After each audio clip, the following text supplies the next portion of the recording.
Buenas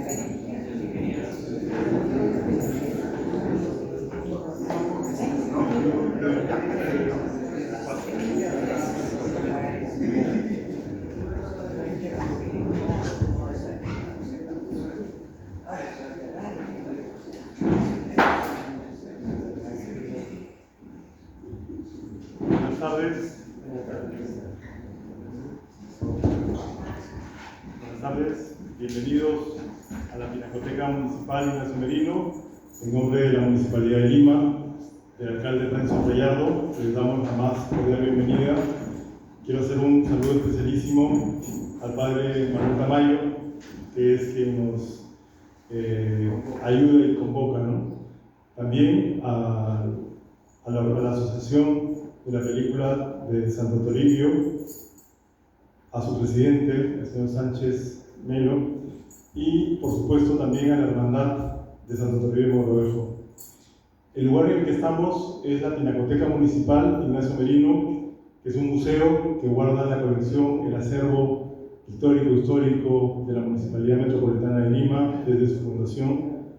Pues los invito a que vengan en otra oportunidad a visitarnos, y para nosotros es un gran honor tener aquí a Rafael Aita, que yo creo que no tiene más presentación porque lo conocemos todos, y aprovecho para agradecerle por toda esta investigación y por promover esa pasión y ese amor por la historia y por nuestra patria, ¿no?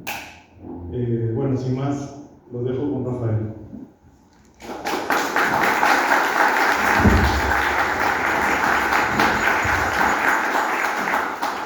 Muchas gracias, muy buenas tardes, qué gusto estar aquí con ustedes en esta fiesta tan cercana al día de Santo Toribio de Mogrovejo, y que además estamos celebrando este jubileo por su canonización, los 300 años que ya tenemos este santo peruano, bien llamado santo peruano, porque si bien nace en España, toda su obra la realiza en el Perú hasta el momento de su muerte, que lo tenemos también aquí muy cerca en la Catedral de Lima.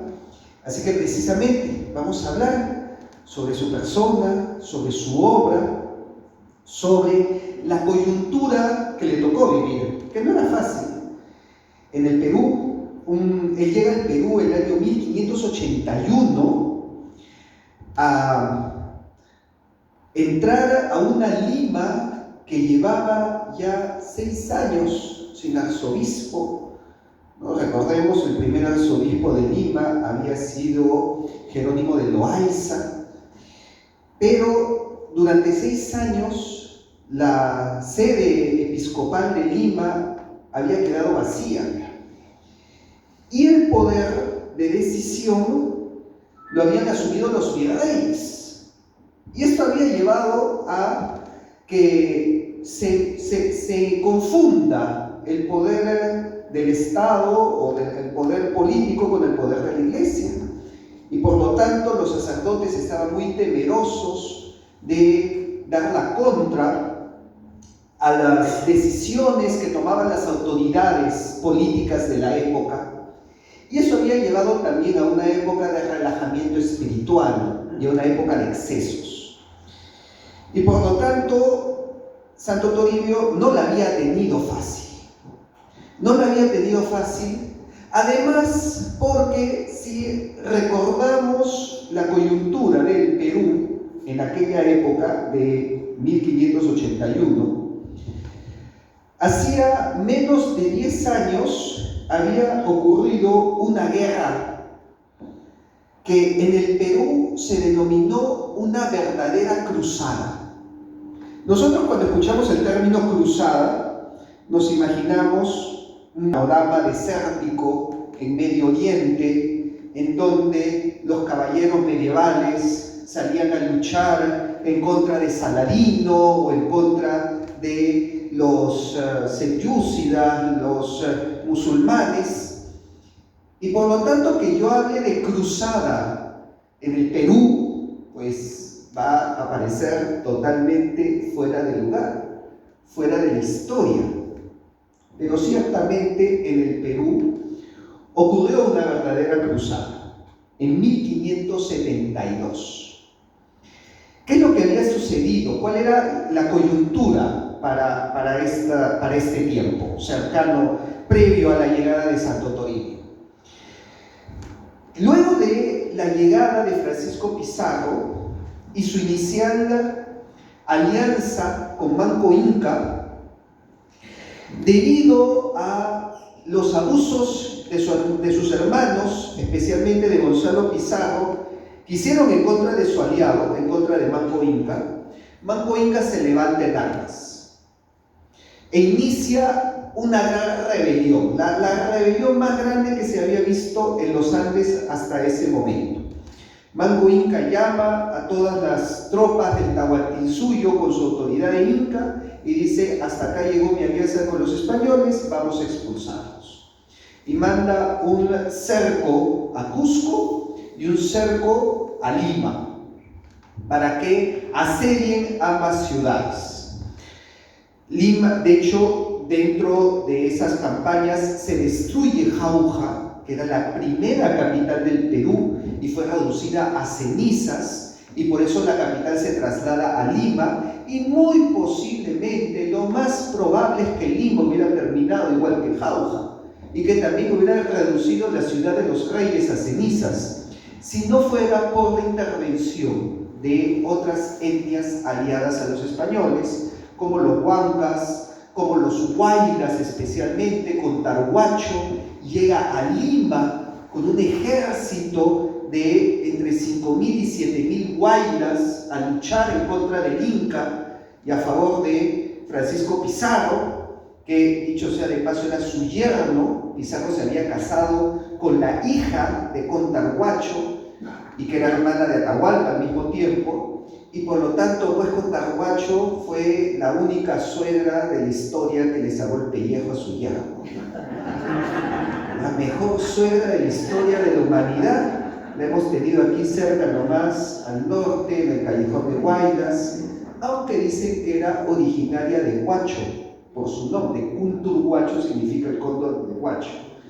Así que más cerca todavía, aquí nomás en Huacho tuvimos a la mejor suegra. Yo siempre digo que hay que hacer una estatua a Contarhuacho en el centro de Lima, porque salvó Lima. Si no hubiera sido por ella, pues sabe Dios dónde tendríamos la capital. De repente en Huacho, nadie sabe. Pero Manco Inca se tiene que retirar a Vilcabamba, ¿no? Se da cuenta que ya no tiene el control de los Andes como lo tenían sus antepasados, y por lo tanto los huancas, los huaylas, los chachapoyas, los cachamarcas, los sausas, los tarmas y todas estas etnias no obedecían sus órdenes, le hacían la guerra en contra de él, y decide que esa guerra está perdida y hace su propio reino inca en Vilcabamba, y se inicia lo que se llaman los incas de Vilcabamba, que fueron Manco Inca y sus 3 hijos, Sayri Túpac, Titu Yupanqui y Túpac Amaru I, o Felipe Túpac Amaru. Y estos hijos negociaron sucesivamente con la corona, en gran parte también con la mediación del primer arzobispo de Lima, de Jerónimo de Loaiza. En 1555, Sayri Túpac, hijo de Manco Inca y segundo Inca de Vilcabamba, viaja a Lima y se reúne con el virrey Hurtado de Mendoza, precisamente en el Palacio Episcopal, en donde también estaba Jerónimo de Loaiza, el primer arzobispo. Y llegan a un acuerdo, llegan a una paz, en donde Sayri Túpac se retiraría de Vilcabamba y reunificaría su panaca con las panacas que ya estaban en Cusco, porque no todas las panacas tampoco se plegaron a la rebelión de Manco Inca, y se le daba la encomienda de Yucay, que era en las tierras más ricas de Cusco, de repente las más ricas del Perú, porque abarcaban incluso hasta el Valle Sagrado y lo que es Ollantaytambo, que eran las tierras de Pachacútec. o sea, eran las tierras imperiales, ¿no? Eran las tierras, pues digamos, que le correspondía al Inca. Entonces, Saidi Tupac, con esta encomienda, regresa a Cusco con la mala suerte que muere 2 años después. Mala suerte entre comillas, porque la verdad es que lo envenenaron. Acá estas coincidencias históricas no existen. Y por lo tanto, no se sabía quién lo envenenó, se sospechaban de muchas facciones, como por ejemplo españoles que no querían a los incas, como por ejemplo los mismos incas que no querían una paz y querían que continúe la rebelión, o otras etnias enemigas de los incas, y se sospechó de un Francisco Chilche, que era un cañaris, que era el escudero de Francisco Pizarro, que había venido con Pizarro desde el norte. Recordemos que los cañaris son de la zona de Cuenca, de Tomebamba, de Ecuador, y por lo tanto a él, como escudero de Pizarro, le habían dado las tierras de Yucay y se las habían quitado para darse del Inca. Entonces había también un conflicto de intereses detrás de este asesinato no resuelto, porque hasta el día de hoy es un misterio quién mató a Saidi Tupac.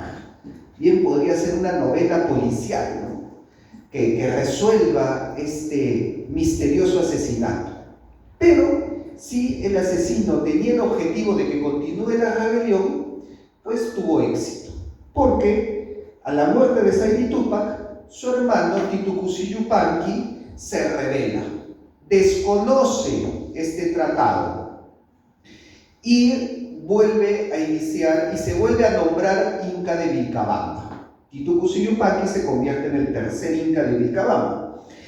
Y hay acercamientos, nuevamente se inician las negociaciones, hay acercamientos de la iglesia. Como por ejemplo, en esta coyuntura tenemos un protomártir llamado Diego Ortiz, que era un fraile agustino que evangeliza en Vilcabamba. Y la cuestión es que Titu Yupanqui también firma otro tratado con la corona, el Tratado de Acobamba, que ya pone fin a la rebelión y que establece la paz en el Perú y la alianza entre incas y españoles. Y para mala suerte, muere Titu Yupanqui. Aquí sí parece que fue mala suerte, porque todo indica que le dio una neumonía y murió. No hay sospecha de asesinato, pero los incas de Vilcabamba sí lo tomaron como un asesinato, ¿no? Incluso lo tomaron a Diego Ortiz y le dijeron: bueno, tú que predicas la resurrección, entonces resucítalo a Titu Yupanqui. Y Diego Ortiz le dijo: esto no funciona así, por si acaso habrá una resurrección en el fin de los tiempos, con la segunda venida de Cristo. No, acá tú tienes que resucitar. Lo que puedo hacer es hacerle una misa de cuerpo presente. A ver, haz la misa. Le hizo la misa a Titu porque era Titu Yupanqui, era bautizado. Los incas eran bautizados para esa época también, eran católicos. De ahí el nombre de los incas católicos que tengo en mi libro. Es una historia que no se conoce. No le hace una misa de cuerpo. Por si acaso, también se hacen misas a Atahualpa. Cajamarca, he visto que el día que muere Atahualpa, 26 de julio, se le hacen misas por el alma de Juan Francisco Atahualpa, que fue su nombre de bautizado, porque como bautizado muere cristiano. Así que ya sabes, se le puede hacer misas a los incas también, bueno, por lo menos a los que murieron bautizados, por su alma, por supuesto. Obviamente termina la misa y el muerto no resucita, entonces lo tomaron a Diego Ortiz y lo mataron. Y por eso es protomártir. Y por lo tanto, yo ya he dicho a los agustinos que empujen su causa de canonización, porque debería ser santo. El Señor murió mártir por la evangelización. Pero ya saben, pues, que eso es muy políticamente incorrecto, ¿no? Entonces, tenemos varios santos más que podríamos tener en el Perú y que por estas cuestiones ideológicas, pues se prefiere que no avance el asunto. La cuestión es que muere Tito Cusillo Yupanqui y se alza en armas el último Inca de Vilcabamba, Felipe Túpac Amaru. Pero con la mala suerte que para este entonces el virrey era Toledo. El virrey Toledo ya no tenía la misma política que los virreyes anteriores, ya no buscaba tanta negociación y tanto tratado de paz. Decían, me han firmado 2 tratados de paz y el que firma se muere y vuelve la guerra, así que vamos a hacerle la guerra. Y declara una cruzada contra el paganismo en el Perú. Por lo tanto, es ahí donde viene este nombre de la cruzada peruana. Porque cuando se captura al último Inca de Vilcabamba, en 1572, ya estamos hablando solamente 9 años antes de la llegada de Santo Toribio, en Cusco coinciden 3 eventos. El primero, la captura del Inca. El segundo, la Semana Santa. Estamos calculando más o menos la época de marzo de 1572, fines de marzo, inicios de abril. Y el tercero era que llegaban las noticias de la victoria de Lepanto, que había sucedido en noviembre del año anterior, pero las noticias recién llegaban a América en marzo del año siguiente. Y que por lo tanto, bueno, muchos sabemos esta historia de Lepanto, en donde la Virgen del Rosario pide que se rece para la victoria, y en ese momento pues hay un cambio en la dirección del viento, lo que ayuda a los cristianos a derrotar al Imperio Otomano, y que este fue pues el último intento de los musulmanes por tomar Europa, por lo menos hasta el siglo XXI, ¿no? Y esa es otra historia. Pero el Papa le atribuye la ayuda a la Virgen el haber vencido y el haber mantenido la cristiandad en Europa. Y estas noticias llegan al Perú justo también cuando se capturaba al último Inca rebelde. Y encima eran las fiestas de Semana Santa. Entonces, en Cusco se realizaron una triple celebración, pero que en realidad era una sola, porque se celebraba que Cristo había vencido en ambos hemisferios. Y Cristo reinaba en Europa y Cristo reinaba en América. Y por lo tanto se conoció como una verdadera cruzada contra los infieles, una cruzada contra los paganos, en donde se hacían representaciones de la batalla de Lepanto. En el Cusco se representaba a los cristianos venciendo a los moros, cosa que todavía hasta el día de hoy se mantiene en algunos cuadros de Cusco. Si vamos, por ejemplo, al Palacio Arzobispal, en donde se encuentra la serie de cuadros del Corpus Christi, uno de ellos es la fiesta del Corpus Christi en Cusco, y quienes están llevando la procesión son incas católicos, como ya había dicho, bautizados, y en medio está la custodia, y la custodia está siendo atacada por un moro y le está defendiendo el rey de España, ¿no? Entonces estaba muy presente en este pensamiento cusqueño, ¿no?, la defensa de la cristiandad en contra de los moros, y se celebraba en representaciones teatrales de la batalla, que luego, vamos a decir, servía pues como un anticipo para la representación de la batalla de Vilcabamba y de la captura del último Inca de Vilcabamba.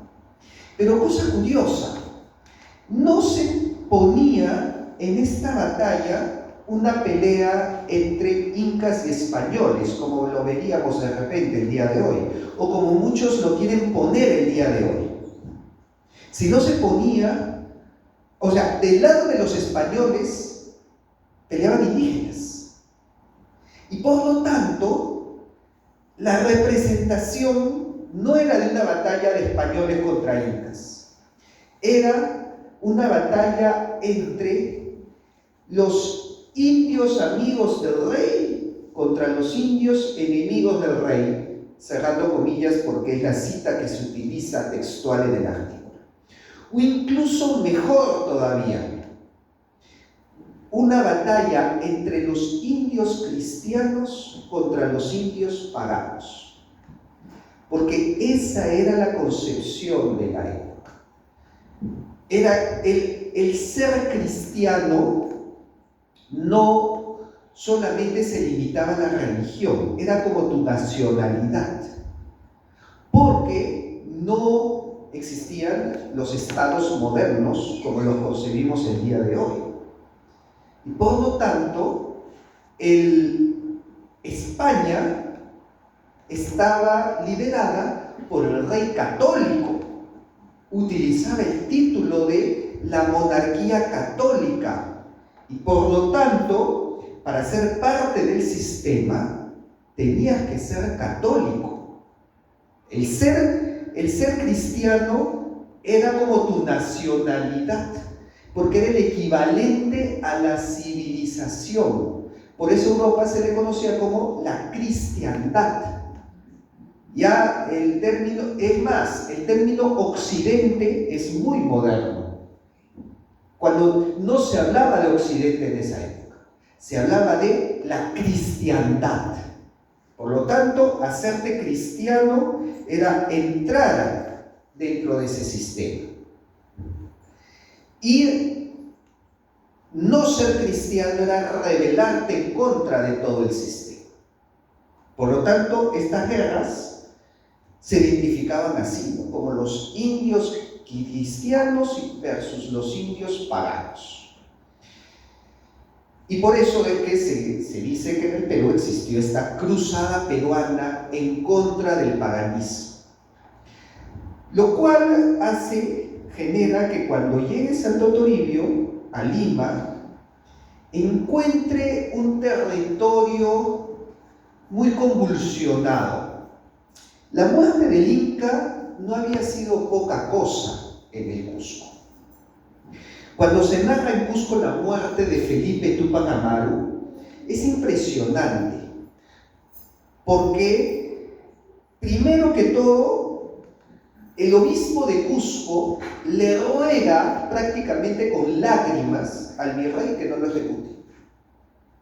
Lo evangeliza, y de hecho hay una placa en cobre donde se muestra la evangelización de Túpac Amaru primero, y donde se muestra cómo su alma está siendo llevada por un ángel al cielo y cómo un demonio está renegando detrás. Lo bautiza y le dice al virrey: ya es cristiano, no puedes ejecutarlo. Y por lo tanto existía esta duda: ¿qué castigo darle? Estaba pues en este forcejeo, ¿no? ¿Lo ejecutamos o lo perdonamos? Y la iglesia, obviamente, abogaba para que se le perdone. En esta negociación, Túpac Amaru es llevado amarrado a la plaza de Cusco. Estoy hablando de Túpac Amaru I, o sea, 200 años antes del Túpac Amaru II, que es más famoso, pero que se toma ese nombre porque se decía sucesor de este Túpac Amaru original, vamos a llamarlo así. Y las crónicas narran que Cusco, plaza y alrededores, estaba tan llena de gente que si se hubiera lanzado una naranja al aire, no hubiera caído al suelo, sino se hubiera quedado rebotando entre las cabezas de las personas. Y que la gente ocupaba hasta los tejados. O sea, prácticamente no se veía construcción en Cusco. Era un mar de gente que lo llenaba todo. Y cuando sale el Inca amarrado, toda esa gente comienza a gemir, a llorar, a exclamar gritos de lamento, al punto que dos personas que estaban juntas no se escuchaban. Entonces se le acercan al Inca y dicen: oye, ¿tú acá salgo? Porque no sabemos en qué momento esta gente se nos viene encima y los linchan a todos. Entonces Felipe Túpac Amaru, que estaba amarrado, comienza a levantar el brazo lentamente, y cuando levanta el brazo, toda la muchedumbre que gemía y lloraba se cayó de un momento a otro. Y cuando el virrey vio eso, tomó la decisión y dijo: a él hay que matar, que si se mantiene vivo tiene más poder que yo. Entonces, la muerte de el último Inca había generado una verdadera herida en el Perú, y que por lo tanto era un territorio que se tenía que llevar una evangelización muy cuidadosa. ¿Cómo hacemos ahora para que todas estas personas sean católicas y acepten el Evangelio? Y gran parte de esa empresa fue el trabajo de Santo Toribio, que llega al Perú, encima con Lima, que no había tenido arzobispo. Entonces las almas descuidadas, existía un libertinaje en la ciudad, el resto del Perú abandonado. Muchos todavía clamaban por la vuelta del Inca, y por lo tanto era todo un reto. Ya sabemos las acciones que tomó para abordar este reto. El convocar al tercer concilio limense, que ordenó la estructura de la iglesia en el Perú. Pero vamos, si estamos hablando en el Perú, estamos hablando no solamente del Perú actual, porque también incluía Quito, incluía el Alto Perú, la audiencia de Charcas. Era un territorio, prácticamente era toda Sudamérica. Recordemos que en los mapas de 1600, la Sudamérica se le llamaba la América peruana. Entonces, ordenar la iglesia en el Perú era ordenar la iglesia en Sudamérica. Y este ordenamiento involucraba que a los naturales se les evangelice en su idioma.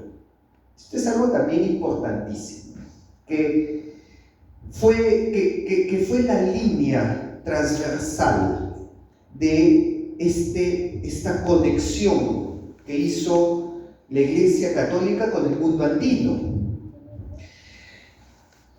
Ya en San Marcos se enseñaba quechua, y las reformas que el virrey Toledo había hecho a los estatutos de la Universidad de San Marcos estaban en esta misma línea.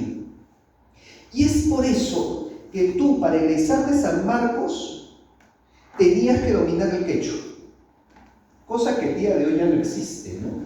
San Marcos, que se dice tan inclusiva, pues mira, más inclusiva era en la época de los malditos españoles, porque ahí te obligaban a saber quechua, para dos cosas: o para tener un título profesional, o para ser sacerdote, porque los sacerdotes evangelizaban en el idioma de los naturales, llámese quechua, aymara, puquina, guaraní, náhuatl y tantas lenguas que existen por toda América, y que de hecho se preservaron gracias a estos sacerdotes y gracias a esta línea de evangelización en su propio idioma.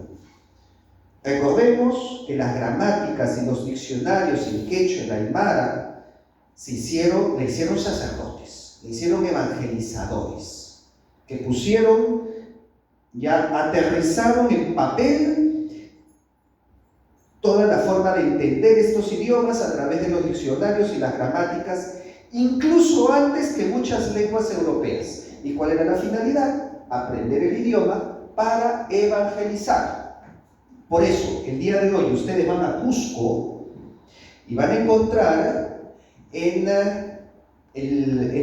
la localidad de Andahuaylillas un pequeño pueblo de unas 5.000 personas, y tienes una iglesia que se le llama la Capilla Sixtina de América. La iglesia de San Pedro en Andahuaylillas es una joya, es una preciosidad. Y en esa iglesia hay un baptisterio, ¿no?, donde la capilla, donde se encuentra la pila bautismal, y que tiene un arco alrededor que se llama el arco pentalingüe, porque dice la fórmula bautismal en 5 lenguas: en español, en latín, en quechua, en aymara y en puquina. Las 5 están escritas ahí en el arco, ¿no?, la fórmula de yo te bautizo en el nombre del Padre, del Hijo y del Espíritu Santo.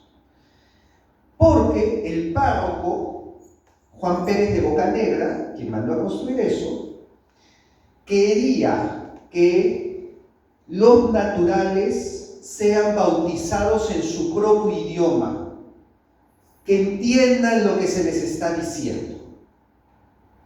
Y eso fue la línea constante de la evangelización, que llevó a que incluso los cronistas mestizos sean católicos.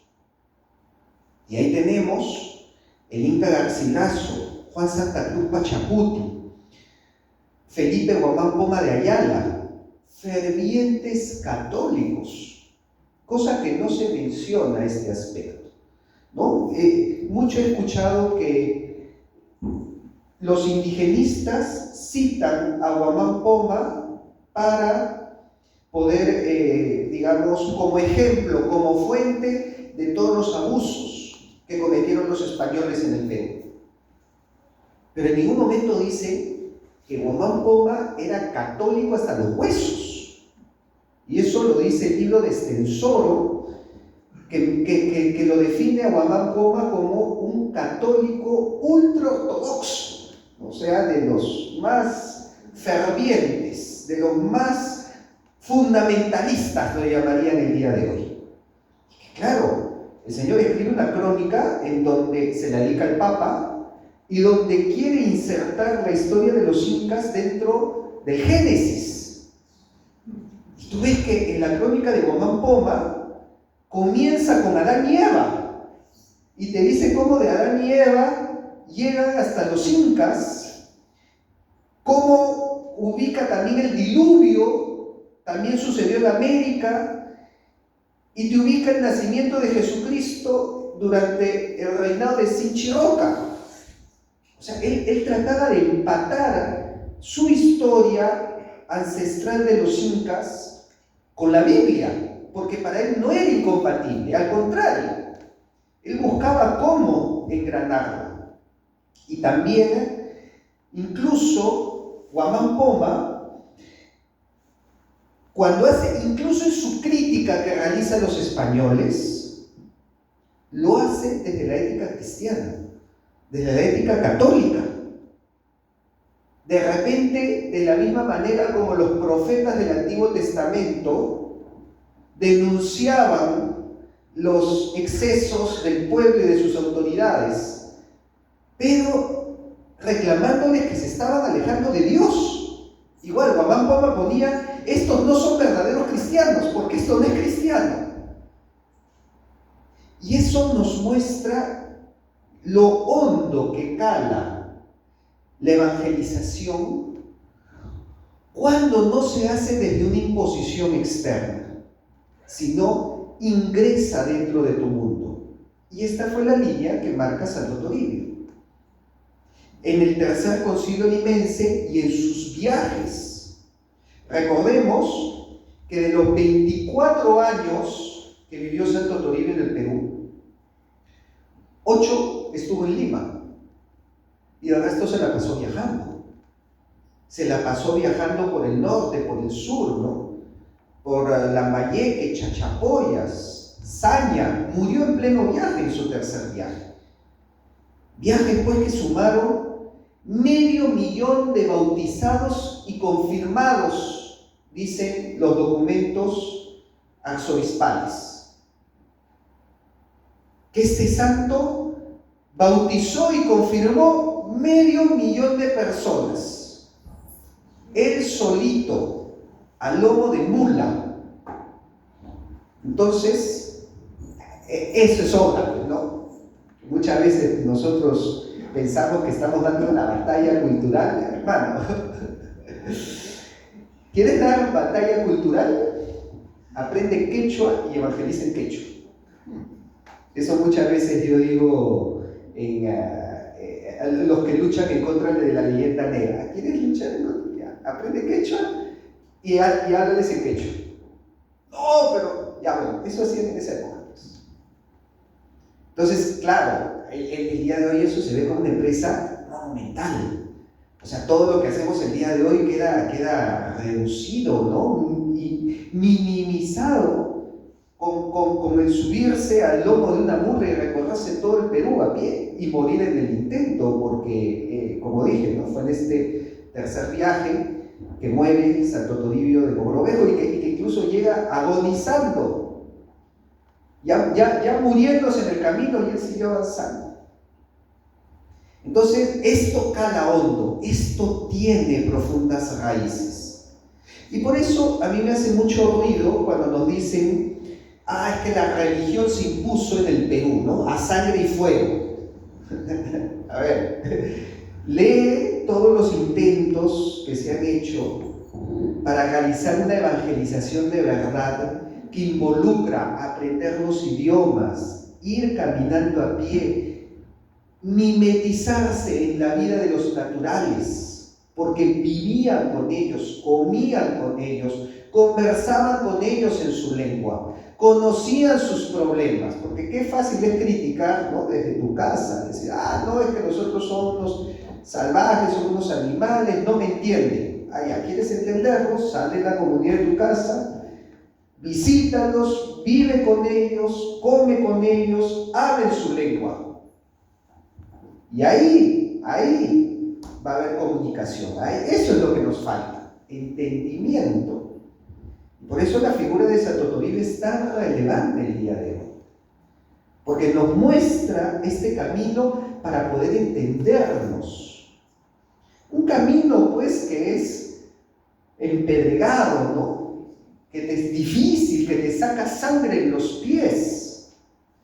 Pero al mismo tiempo, miren lo hondo que calan esas raíces. Hasta el día de hoy tenemos sus frutos. Porque los frutos de la evangelización en el Perú fueron tremendos.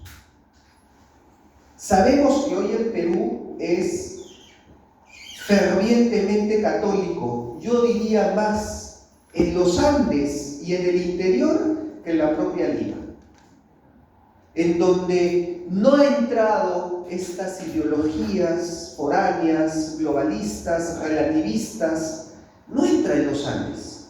Tú ves pues que tiene sus procesiones, sus devociones, que las procesiones son más masivas que las de Lima, y eso viene desde esta época.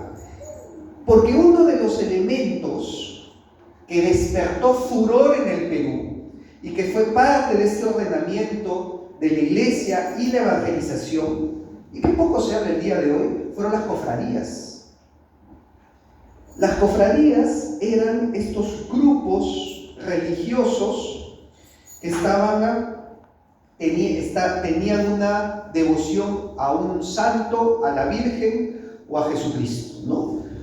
Entonces teníamos la cofradía del Niño Jesús, la cofradía de Santa Rosa de Lima, la cofradía de la Virgen de Belén, la cofradía de Santiago Apóstol. Pero estos grupos religiosos comulgaban con el pensamiento andino de la época, porque eran como ayos, seguían la misma lógica del ayo, esa lógica comunal, esa lógica de todos nos ayudamos entre todos. Y por eso, otra vez, había este entendimiento, esta compatibilidad entre un modelo católico, como es el de la cofradía, con el pensamiento andino que se basaba en el ayo. Y esa comunión llevó a que las cofradías en el Perú burbujeen por todos lados, al punto, dice el artículo de Vega, que superaban a las cofradías en España y que las mismas autoridades eclesiásticas, sospechosas de este fenómeno y de cómo estaba creciendo tan rápido, quisieron ponerle freno a la aparición de tanta cofradía por todos lados, como cuando tú vas a una parroquia y comienzan a aparecer grupos parroquiales por aquí y por allá, ¿no? Y el párroco dice, ya basta, ya, párenle a tanto grupo parroquial, que se volvieron locos estos, formando grupo parroquial para todo. De repente que siga sucediendo hasta el día de hoy. Y continúa el artículo de Vega, medidas, prohibiciones que fueron inútiles para la época, porque siguieron apareciendo más cofradías. Entonces, yo leo esta historia y yo digo, esto es todo lo contrario de la imposición. ¿A ustedes les suena que esto se hizo a sangre y fuego? Yo veo al revés. Yo veo que acá estaban apareciendo grupos parroquiales, cofradías en todos los lugares, y que las autoridades eclesiásticas decían, ya párenla, ya basta, y no les hacían caso y seguían formando. Esto es lo contrario a la imposición, esto es lo contrario a la sangre y fuego que nos dicen que nos metieron la religión. Entonces, cuando leemos esta historia, nos vamos a dar cuenta que nos han contado una historia desde el punto de vista contrario a nosotros, ¿no? Porque lógicamente, imagínense que dentro de 500 años, un ateo liberal anticatólico escribe un libro sobre los grupos parroquiales en el Perú. Y lo más probable es que diga que todos eran unos locos fanáticos, salvajes, primitivos, que no sabían lo que estaban haciendo. Y eso es lo que sucede el día de hoy. Nos cuentan la historia desde un punto de vista materialista, ateo y en algunos casos anticatólico. Entonces, ¿qué nos van a decir? No, esto no pudo ser conversión. Esto fue una imposición, esto lo tenían que hacer obligados. Pero no existe imposición de la fe. Por si acaso, los mismos católicos tienen que tener claro sus propias bases. No existe imposición de la fe. Existe imposición de las creencias. Claro, la creencia se puede imponer, pero la fe, primero, es un don de Dios. Y de ahí, de este don de Dios, brota del corazón. Y eso no se impone. Yo te puedo imponer una creencia, pero ya la fe necesita varios pasos más. Entonces, yo pregunto, al día de hoy, ¿existen creencias o existe fe? Si decimos que existe fe, el discurso de la imposición debe ser erradicado porque no tiene cabida, no da explicación. Y Ahí es donde nos preguntamos cómo entonces dio frutos esta fe, y entre los grandes modelos que hemos tenido muchísimos en el Perú, entre nuestros santos, nuestra primera santa de América, San Martín de Porres, está la figura de Santo Toribio de Mogrovejo, quien nos señala este camino para que esta evangelización dé frutos y que nos sirva como enseñanza incluso hasta el día de hoy. Y por eso su figura es y debe ser tan presente entre nosotros. Muchas gracias. Vamos a pasar a las preguntas porque ahora esto es hablar ustedes.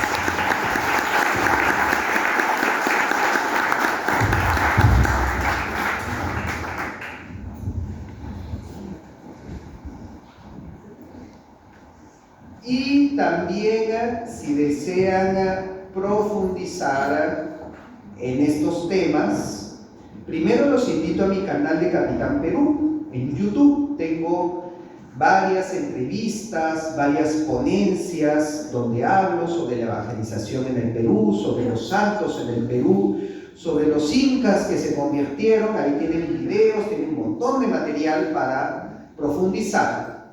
Y también les he traído mis libros. Entonces, precisamente el libro Los Incas Católicos muestra todas las fuentes, todos los artículos y desarrolla mucho más esta historia que acá les hemos contado para todos aquellos pues que realmente quieran hacer una apologética no solamente de fe sino también de historia y responder con sustento ante tanta crítica y ante tanta narrativa, pues acaban de encontrar muchísimos sustentos y argumentos para dar este contradiscurso que tanto nos vienen metiendo y que tantos problemas nos vienen metiendo. Muy bien, pasamos a las preguntas. Felicitaciones, Rafael. Quería preguntarte dos cosas. En primer lugar, ¿cómo es que hay esos matrimonios entre incas y nobles españoles, ¿no? Incluso creo que algún pariente de San Ignacio de Loyola? Sí. Y luego, ¿qué es esto de Capitán América, Capitán Perú? Es Capitán Perú. ¿Cómo nace esta...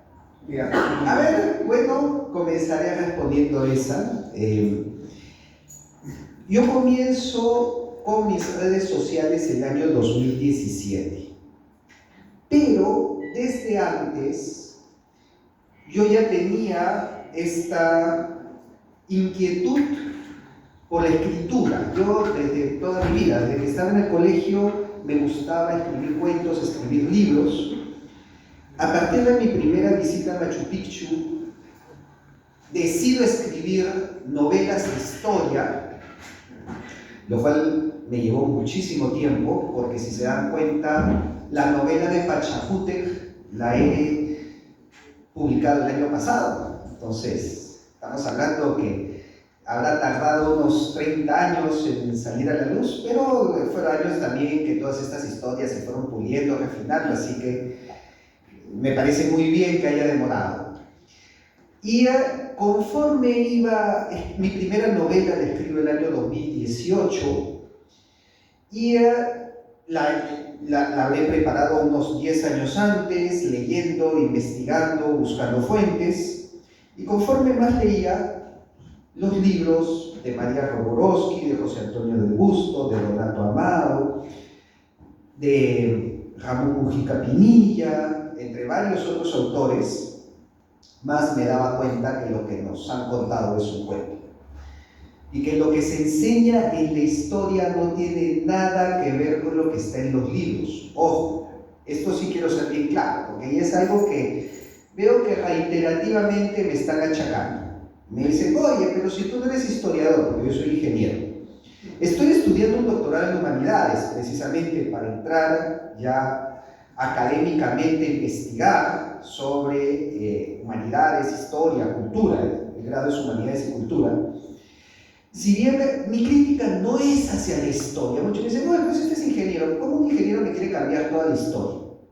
No, mentira, nunca, jamás he dicho que hay que cambiar la historia. Pero sí digo que hay que cambiar la forma como nos enseñan la historia, porque la historia está muy bien contada, la historia está con toda su fuente, con toda su metodología, en estos libros y estos autores que les he mencionado. Pero de ahí a lo que se enseña en los colegios es otra cosa. Y ahí está mi crítica. Y por eso yo mucho digo, vayan a los libros, vayan a las fuentes. Mis libros están llenos de fuentes, precisamente con esa intención. Con respecto a la otra pregunta sobre estos matrimonios, ese es un tremendo historión. Ese también es parte de la partida de nacimiento del Perú, diría. Pero tiene que ver con lo que he estado hablando, con la historia de los incas de Vilcabamba y especialmente la historia de Saidi Túpac, que había dicho que había venido a Lima, había firmado, había llegado a un acuerdo con el virrey, le dieron la encomienda de Yucay y él tuvo una hija que se le conoció como la última princesa inca. ¿Por qué última? Porque ni Tito Cusi Yupanqui ni Felipe Túpac Amaru llegaron a tener descendencia. Túpac Amaru tuvo descendencia, pero murieron de niños. Aunque por ahí hay un hijo de Túpac Amaru misterioso que algunas fuentes mencionan, otras fuentes no, y por ahí viene el reclamo de José Gabriel Túpac Amaru II, de que él es descendiente de Túpac Amaru. Pero hasta el día de hoy es una cuestión muy engorrosa que no se sabe qué tanto ocurrió o no ocurrió.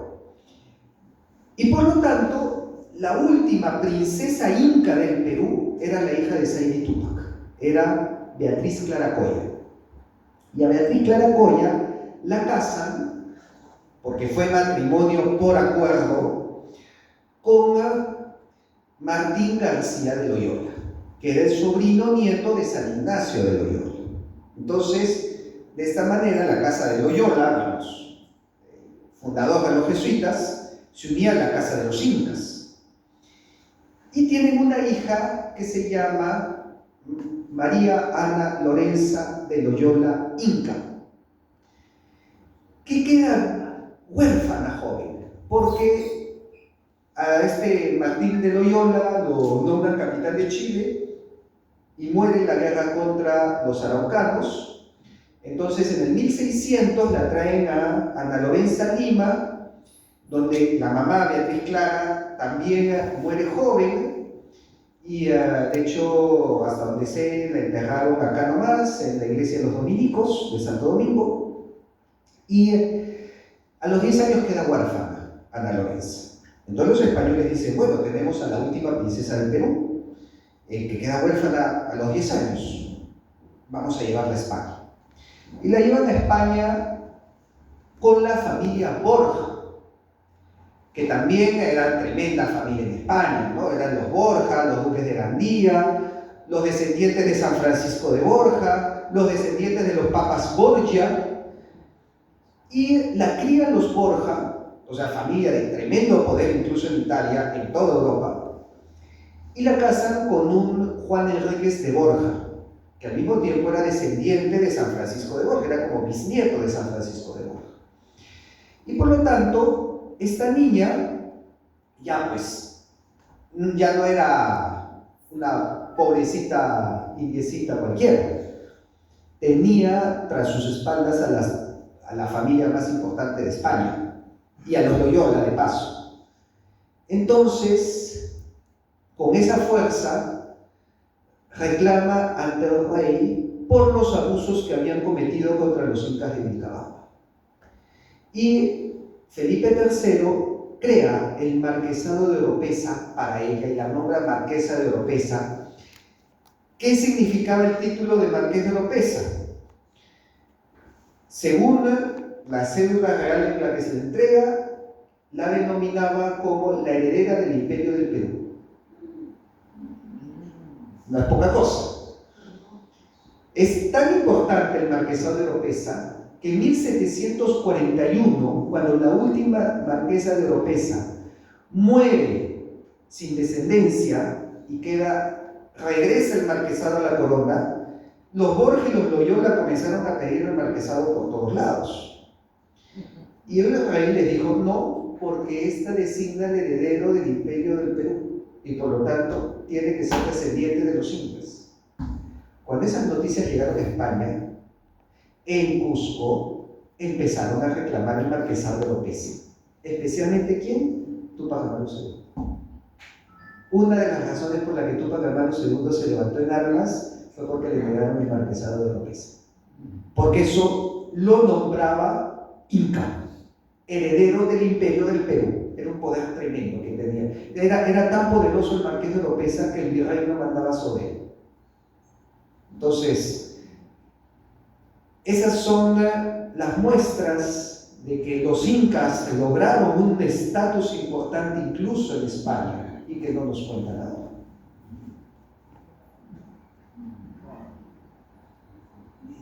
Rafael, una pregunta. ¿Cuál es consideras tú el aporte de Santo Toribio en este tema del mestizaje nuestro? Sí, el tema del mestizaje también es relevante porque nos da nuestra identidad. La identidad del Perú es mestiza. Ahora, la línea del mestizaje viene de tiempo atrás digamos de 80 años antes de Santo Toribio, antes de que venga el Perú. ¿Por qué? Porque esta línea la otorga Isabel la Católica, ¿no? En las ordenanzas a Nicolás de Obando, cuando le dice cases españoles con indias e indios con españoles. Y aquí se inicia el mestizaje. Y ya lo vemos desde la historia que contaba. Francisco Pizarro se casa con la hermana de Atahualpa y tiene 2 hijos mestizos, Francisca y Gonzalo Pizarro de Paqui. Esa misma línea la siguió la Iglesia. Y eso lo impulsa Santo Toribio en los bautizos a mestizos, en sus viajes por todo el Perú, bajo la certeza que esos mestizos y esos indígenas eran cristianos como cualquiera. Eso es pensamiento católico. Y voy ahorita a explicar por qué. Cuando nosotros vemos las colonias de Estados Unidos, de Holanda, no tienen esa línea, ¿no? En Estados Unidos no hubo ningún intento de evangelización protestante, ni luterano, ni calvinista. Y uno se pregunta por qué no les interesaba captar a toda esta masa de gente para ellos. Y esto, bueno, hay varias ideas. Personalmente yo me adhiero a la que dice que es el producto del determinismo calvinista. Los calvinistas sostienen que la omnisciencia de Dios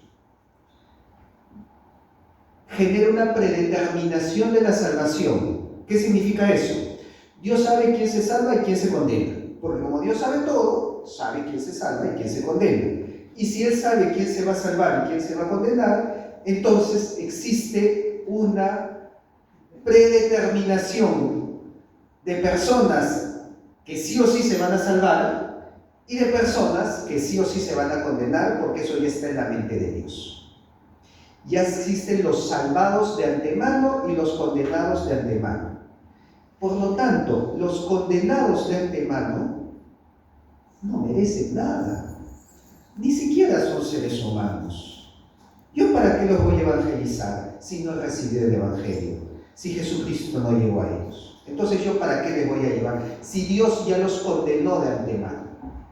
Entonces, no les interesaba hacer estas empresas, estas campañas de evangelización a los indígenas porque Dios no los había elegido. No estaba en su proyecto, ya sabía que no se iban a salvar. Y Dios envía a su Hijo a aquellos que sí sabía que se iban a salvar. Entonces, yo ya estoy salvado, los otros son como animales. Y tal cual lo decían, política de Australia era terra nullis, o sea, tierra vacía. Oye, y los naturales que vivían ahí, bueno, son como los canguros. Y por eso no había mestizaje, no había matrimonios, no los bautizaban y no se erradicaban. Pero la iglesia no acepta la predeterminación de la salvación. Nadie está ni salvado ni condenado de antemano. Y por lo tanto, tenemos que hacer ese esfuerzo de evangelizar para que esas almas que no han recibido el Evangelio puedan ser salvadas, puedan conocer a Dios, puedan convertirse y puedan alcanzar el cielo. Y donde mejor se ve eso es en los viajes de Santo Toribio, en recorrerse todo el Perú para bautizar, para confirmar, para casar, para dar los sacramentos, para evangelizar, para salvar almas. Eso es impensable en el calvinismo. No tiene cabida, es irracional en el calvinismo. Así como a nosotros nos parece irracional, ¿no?, su pensamiento. Pero ese es el espíritu. Santo Toribio es el mejor ejemplo de este espíritu de la iglesia, de un afán incalzable por salvar almas en todo el mundo, y en sus viajes, y en todos los caminos que recorrió, y en la cantidad de gente que bautizó y confirmó, ya sean indígenas, ya sean mestizos. Vemos el espíritu de la iglesia por buscar salvar almas hasta donde Cristo lo mandó, hasta el confín del mundo. Lleven el Evangelio hasta el fin del mundo. Y eso Santo Toribio lo llevó en el Perú hasta el fin del Perú. Gracias. Una pregunta. Respecto a la tradición que pone Santo Toribio, la tradición de Cañar, la iglesia y la tradición de Bernardo, ¿cuándo cambia esto de una política de asimilar y respetar la cultura, hablar el idioma, y pasa más bien a incluso una posición de segunda categoría para la indígena, para la gente mestiza? ¿Cuándo cambia todo eso? No cambia radicalmente. Yo situaría el primer cambio en las reformas borbónicas. ¿Por qué? Porque vamos a contar un poco esta historia, continúa la historia de la asimilación. Cuando los reyes de España, especialmente Carlos V, se entera de lo que existía en el Perú, reconoce una hidalguía, o sea, un linaje de reyes. Y por eso emite la cédula de honores de 1545, donde reconoce a los descendientes incas y pone sus nombres en la cédula como nobles equivalentes a los grandes de España, que eran, digamos, la nobleza de primera clase, la alta nobleza española. Pero con una excepción. Ellos tenían los mismos derechos, o sea, los nobles incas podían presidir cabildos, podían manejar su propia corte, tener sus siervos, mantener sus palacios, pero hay una cosa que no podían ser sacerdotes. ¿Por qué? Porque estaban en proceso de evangelización. Entonces, por lo tanto, ellos decían, oye, imagínate que acá un inca se mete al seminario, lo hago sacerdote y no sé, en plena misa le hace un pago a la tierra. Hoy de repente no lo vería mal, ¿no? Pero en esa época, no, pues en esa época era, no. Están en proceso de evangelización y por lo tanto tienen que ser evangelizados antes de entrar al clero. Ahora, eso también les llevaba ciertos privilegios. Por ejemplo, al estar en proceso de evangelización, no eran condenados por la Inquisición, porque la Inquisición condena la herejía, no el paganismo. Y para ser hereje tienes que ser cristiano. Entonces, tenían una realidad de acuerdo al contexto. Pero pasan más de 100 años después, Y los naturales comienzan a decir, a ver, ya hemos sido evangelizados por 100 años. Ya somos mejores católicos que los españoles. Ya, pues, ya. Y quien del siguiente paso fue Carlos II. Y Carlos II, en 1697, promulga la cédula de equiparación, que les permite a los naturales ser miembros del clero e incluso ser ministros de la Inquisición. Cosa que está en un cuadro acá en el Beaterio de Copacabana en el Rímac, en honor y todavía el cuadro dice, en honor a nuestro Inca Carlos II, augustísimo emperador de América. Porque, bueno, esa es otra historia, el rey de España era el Inca del Perú. Pero por permitir que los indios sean admitidos como ministros de la Inquisición. Entonces, imagínate, pues esto ya era equiparación total, pares sin distinción. ¿Cuál fue el gran problema? Carlos II muere 3 años después, en el 1700, y muere sin descendencia. Último rey de los Habsburgo, que eran los que habían concebido todo esto. Y en España se desata una guerra por quién sería el sucesor del trono entre los Habsburgo y los Borbones. Por el apellido del rey sabemos que la guerra la ganaron los Borbones, que no eran españoles, eran franceses. En realidad el apellido era Bourbon, Bourbois sería. Lo castellanizaron como Borbones, y el primer rey Borbón de España fue Felipe V, nieto de Luis XIV, rey de Francia, el rey Sol, el Estado soy yo. Y por lo tanto ya no tenían la mentalidad y la política de los Austrias, tenían la política francesa. ¿Y cómo era la política francesa? Centralista, absolutista, que era lo que decía su abuelo Luis XIV, el Estado soy yo. Entonces, y las ideas de la Ilustración que buscaban separar a la Iglesia del Estado, el trono del altar. Y el primer lugar donde empezaron era en la educación.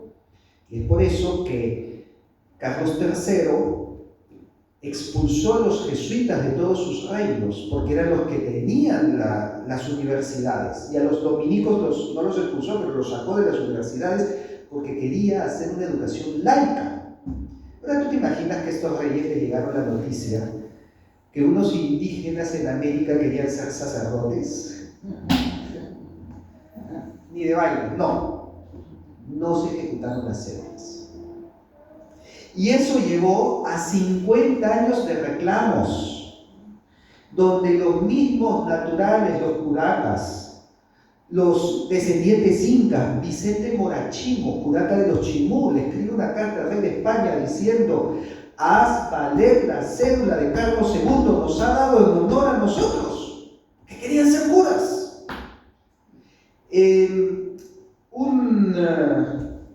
Un fraile, Félix Tupac Yupanqui, me parece, si recuerdo bien, viaja hasta España para pedirle a Fernando VI: los indígenas queremos ser sacerdotes en América. ¿Qué es lo que hace Fernando VI? Le permite entrar al seminario a él. Por eso es Fray Félix Tupac Yupanqui. Pero él no pedía para él pedía para todos. No lo dejaban. Y ahí es donde comienza el periodo de grandes rebeliones a partir de 1700, de las reformas borbónicas, de que buscaban traer un pensamiento ilustrado que nunca cuajó en el Perú hasta el día de hoy, que no puede separar la Iglesia del Estado. Porque fíjate que es peor en los Andes, que tú te vas a un pueblo del interior y enfrente de la procesión de la Virgen está el alcalde. El alcalde comunista todavía, pero ahí está delante de la Virgen. sácalo de ahí y dile, oye, tu puesto de alcalde no debería mezclarse con las procesiones religiosas, para que veas cómo te manda Roma. Eso me contaba una amiga que es descendiente de los curacas huancas y sausas. Y me decía que su abuelo era comunista, 2 veces senador. Le rezaba a San Miguel todas las mañanas. ¿Qué le rezaba? Por la revolución. Oye, que le reza que le expulse ese demonio que tiene dentro. Pero no, pues es que, como digo, en el Perú hasta los comunistas son creyentes en Dios. Los comunistas son cristianos en el Perú. Entonces no pueden, dile a los policías que saquen a Santa Rosa de Lima de las comisarías porque el Estado es laico. Eso no funciona hasta ahora. Imagínate pues en el 1700, en el siglo XVIII. Jamás, no cuajaba. Entonces, ¡pum!, se levantaron, se sublevaron, vinieron las grandes rebeliones. Y eso lleva también a el proceso de independencia de los distintos países de América. Y en la independencia es donde le quitaron todo. Especialmente, ¿quién? Bolívar. Bolívar llega al Perú y revoca todos los títulos nobiliarios de los curacas y de las panacas y de los descendientes incas. Les expropia sus tierras y los deja en el anonimato. Y desarma la columna vertebral política de los Andes, que funcionaba muy bien hasta ese entonces. Y se comienza a construir una república a espaldas de los Andes. Y ahí es donde comienzan las grandes brechas que vemos el día de hoy, de discriminación, de racismo, de exclusión y todo lo que ya conocemos.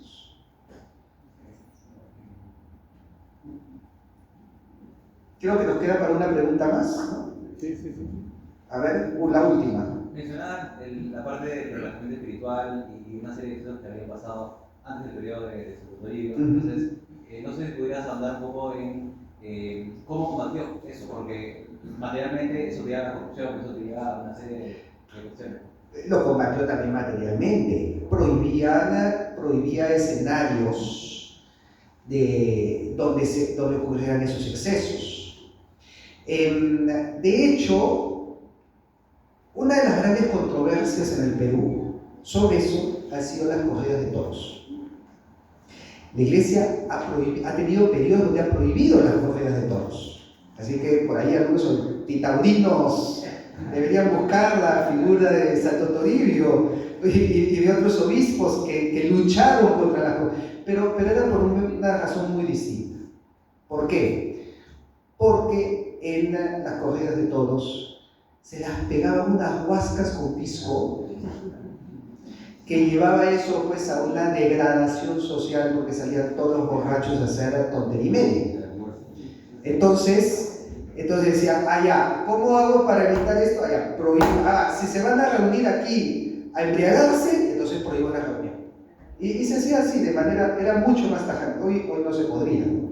Pero de esa manera, de esa época sí era más tajante, y se buscaba que las reuniones o los eventos que eran utilizados como excusa para que corra el alcohol, entonces, ¡pum!, cortó de raíz. Ojo que, no sé si la razón será porque esto también servía como motivo para embriagarse o cualquier cosa, pero las corridas de toros, yo diría que son el deporte nacional del Perú.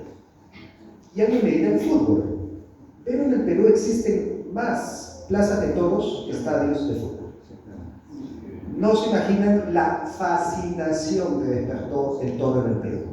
Y hace un par de años, fui a Cajamarca y pasé por un pueblito que no tenía colegio, no tenía hospital, ni tenía plaza de toros.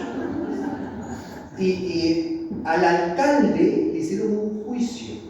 Porque claro, tú tienes un presupuesto, en vez de hacer un colegio, haces una plaza de toros, entonces viene el Estado y te llama y te dice, a ver, ¿qué estás haciendo acá, no? ¿Por qué te gastas así el presupuesto? Y el argumento del alcalde fue inapelable, nadie le pudo decir nada. Su respuesta fue, mira, si no construyo el colegio o el hospital no me pasa nada, pero si no les construía la plaza de toros me linchaban. Bueno. Entonces, El Perú siempre ha sido mucho de fiesta también. La fiesta llevan al exceso y es por eso que la iglesia, que ha buscado siempre, encaminarla, sacralizar la fiesta, encaminar la fiesta hacia lo sagrado. Entonces, en vez de pues, que salgas a hacer un evento social donde todo el mundo se embriague, ok, haz una procesión. ¿No? Haz una procesión, haz una novena. Y por eso tú ves que las fiestas patronales en los Andes son a todo dar. Igual ahorita se embriagan, ¿no? Pero eso es algo con lo que la iglesia también ha forcejeado desde siempre. Muchas gracias por estos momentos.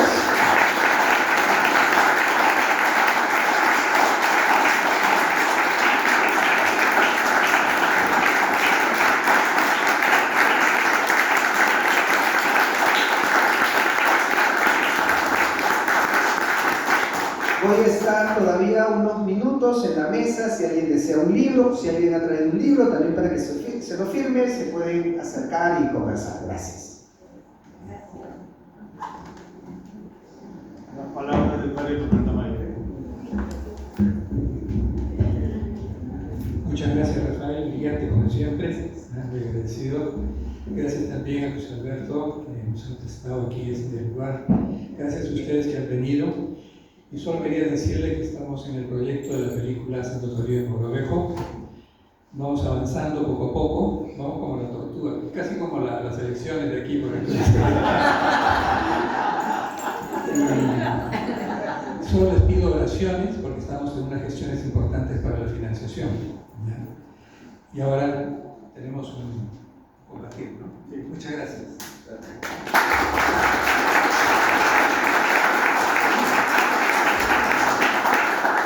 Muchas gracias, Rafael, y gracias a ustedes por venir.